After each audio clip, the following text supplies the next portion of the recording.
không? Đáng ơi. Học cái học bây giờ cái đâu? 2 căn không không? Em mua rồi. 2 căn không?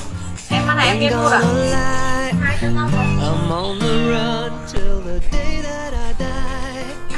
All we are is delicate people. Handle me with compassion and care. Yes, we all are delicate people. Whoa, I might be shaky, I might feel weak. My words may fail me when I try to speak. You know the feeling, well join the club. Just keep on running, don't you ever give up. All we are is delicate people. Handle me with compassion and care.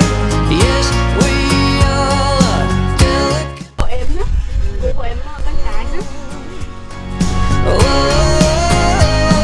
All we are is delicate people. Handle me with compassion and care.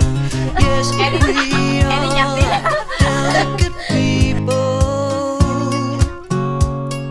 Whoa, I might be shaky, I might feel weak. My words may fail me when I try to speak. You know the feeling, well join the club. Just keep on running, don't you ever give up.